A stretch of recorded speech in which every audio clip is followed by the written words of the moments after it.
I believe it was your report. I was kind of scanning through it while we were talking a little bit of baseball there. The report inevitably says NFL player has lost $8 million from gambling in 2022 via Pro Football Talk by way of John McCain, obviously formerly of the Houston Chronicle, I do believe. Floria, what does this mean? Was this how do they know this information? Who is like kind of finding that out? And was this on one of the guys who's getting suspended by the NFL for gambling? Well, let me tell you how this all came up. I was talking to somebody within the broader NFL hierarchy about this today, because the real question is, why does the NFL allow players to gamble on anything sports related? If you're a non-player, you can't gamble on any sport. NFL, obviously. Or you're talking coaches, front office people. Anybody who doesn't put on a uniform. In the NFL. If you're employed by the league or a team, you can't bet on anything, anytime, any place, legal or not. But players can. They can bet on non-NFL games or events if they're not at work. And I don't think they do a very good job of educating the players where that line is. You can stand outside the facility, Colts facility, you're an employee of the Colts, you can stand outside the front door, you can pull up your phone, you can dial up the DraftKings, the FanDuel, the BetMGM, and you can make a bet. You walk inside, you can't do it. It's a threat to the integrity of the game once you walk inside. You're out on the street, it's okay. Yeah. Make that make sense, Pat. Yeah. How's that make sense? Well, it does, and also the hotel and away games, and then because like at the facility you're talking about, they still own the fucking parking lot, right? So they're going to talk about that. You would technicality here, go outside the gate onto the street and do it there. But away game, like if you're on the street of your hotel, right? Like you're not on hotel property. So like that was kind of a thing that we were very fascinated by about that whole thing.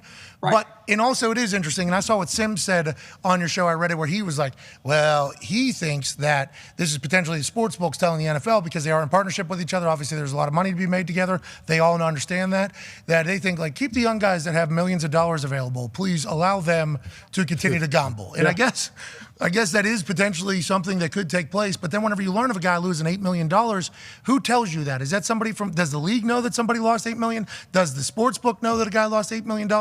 Is this normal? What are you hearing from that whole aspect? The sports books know everything. We already know that. That's how the NFL is finding out that guys are violating the policy.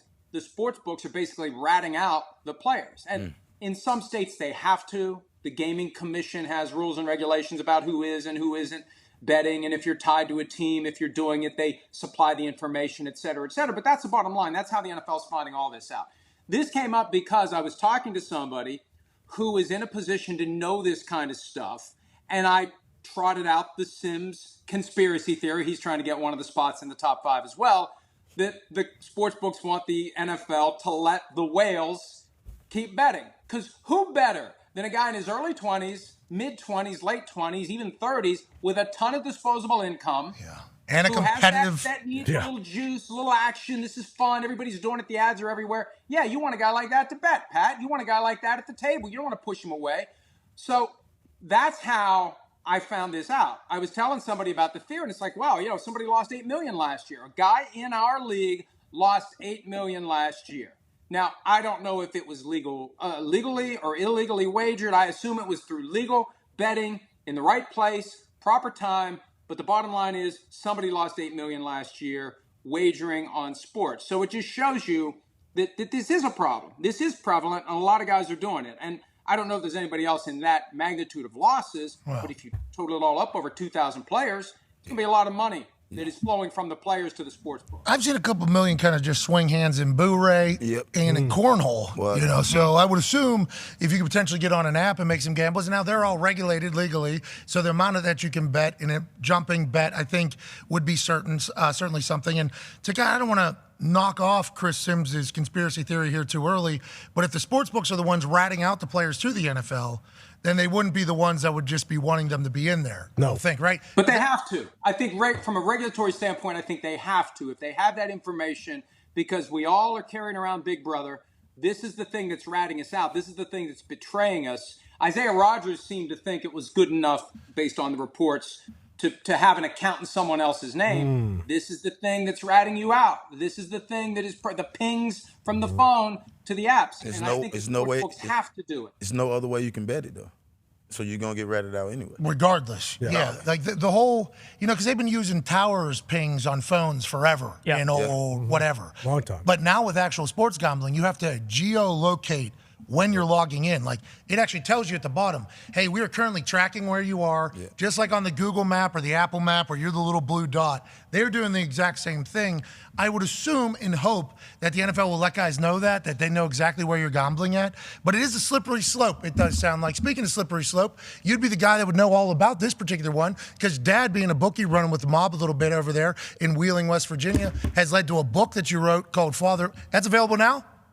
Available Amazon, ebook $4.99, print edition $13.79. Go to Amazon now. You can get it in time for your own father for Father's Day weekend. Well, congratulations on the successful launch of that. And you are a great person to talk about this whole thing, because I believe in the article that you wrote on Pro Football Talk, which you own and founded, you said, one thing my dad kind of showed me as a kid, as a bookie, was like, you can never win. Like, you will never win. And now there's been stories, obviously, of a few professional handicappers who have won over the span of their entire life and made careers out of it. Most of them ended up in jail somehow because of some sort of inside information and everything like that. But a lot more people, I think, end up not winning, is what you were trying to say to the world, and maybe something to think about as we dive into this next generation. The three things he told me, the three words: you can't win, and I have no desire to try. And look, I walked into a casino for the first time when I was 20 years old in Lake Tahoe, Nevada. I walked in, I looked around, and I saw how nice it was. And it occurred to me, all that money is coming from all the suckers that have been in here before me. Whoa! So you treat it as education, not educational, but entertainment money, and educational too. But you got to be responsible with it. You carve off what you're willing to lose, and that's that. You're not going to make money from it. You're going to lose over the long haul. And as we know, 8 million, I'm told, reliably. And there's plenty of other people out there losing a lot of money. And that's the problem. And the NFL's making a lot of money off of it, too.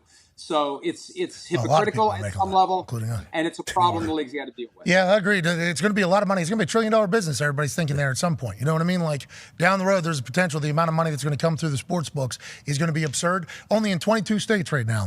We assume there's going to be about 40, probably 40 to 5 that'll end up agreeing to it. So there's still a lot of growth, a lot of time to learn.